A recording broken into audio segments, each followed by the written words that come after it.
First up on our Focus at 4, one person is dead after his plane crashed in Lexington, Texas. That's just northeast of Elgin. DPS trooper Robbie Barrera confirms they received a call about a plane going down just at 6:58 p.m. on Sunday night.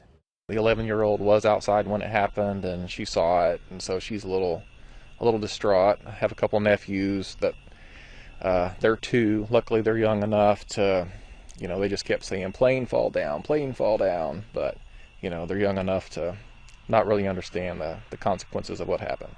That plane crash was near the Texas Skydiving Center, and according to an employee of Texas Skydiving, the pilot who was killed was Chris Lyons. Lyons had been working there for just about 6 months. He was their full-time live-in pilot. Apparently, all those employees live on the property there.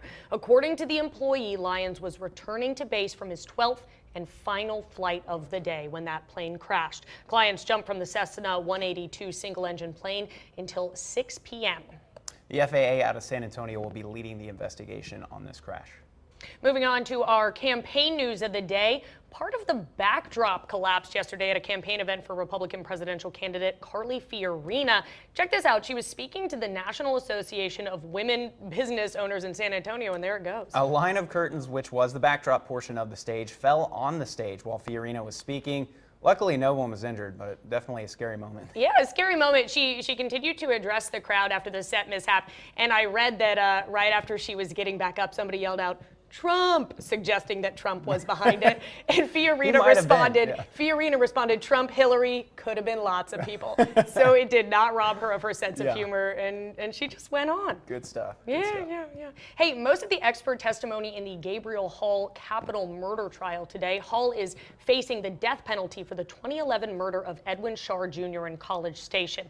Today, a psychologist addressed the courtroom, said that Gabriel is a victim of, quote, generational trauma, a term that's used when traumatized parents raise traumatized kids. Hall was taken out of his native country when he was 11, and he was brought here to Texas. News 3's Rusty Surrett is at the courthouse. He'll have live reports on today's events at 5 and 6. At 5 o'clock, we're learning more about the psychologist's findings. Then at 6 o'clock, we'll hear how the doctor says Gabriel's adoption was both destructive and inappropriate. Moving on to our tech news of the day. This is it's not the tech news you'd like to hear. With digital technology growing, there's a decline in critical thinking. Our brains are just forgetting how to think. It would be safe to assume that with advances in technology, it should have a positive effect on students, but that isn't the case, according to some studies. Yeah, a couple of Fairfax County teachers in Virginia, they have seen a huge decline in student responses now that smartphones and those other devices are allowed in schools. These teachers are teaming up to write a book about the decline in critical thinking as digital technologies grow. One of the teachers says, "They are good at telling me the who, the what, where, and when.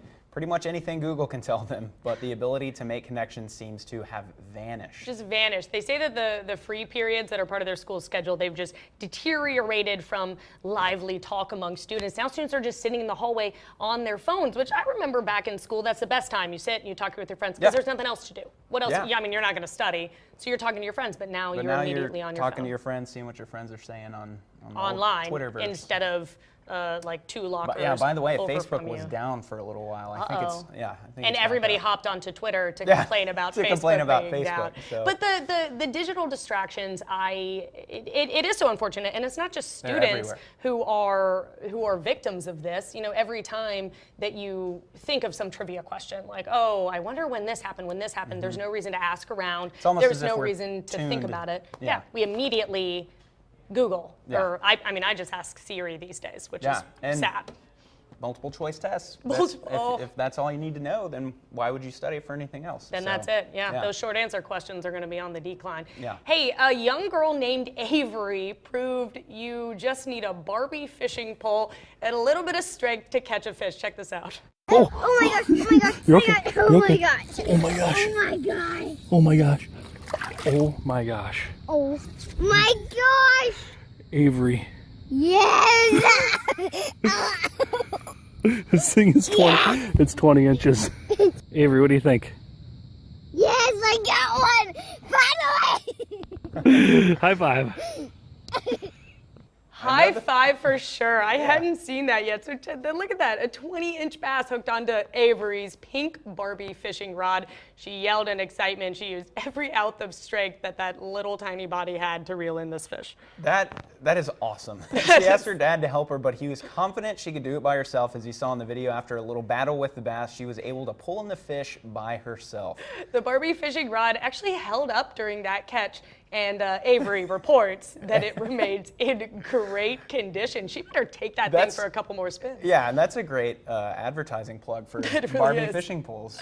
You know what? And I Good love material. it. Let's connect Barbie to something sporty and outdoorsy. Yeah, that video has over 3 million views already. No and surprise. rightfully so, because she's quite the angler. After this, I'm gonna go watch it about 100 more times and just add to those videos. See, and freshwater fishing, I haven't caught a fish like that. I'm gonna have to go buy a Barbie You need a Barbie fishing pole. Now we know what's going wrong for you. Yeah, that's what is the matter with my fishing game. There it is. Well, hey, coming up after this, we got a couple of great stories for you. Max has more rain for you. Yeah, just a little bit. So we're going to see a lot of sunshine later this week, but a cold front might be knocking on our doorstep. We'll tell you what that means coming up in just a little bit.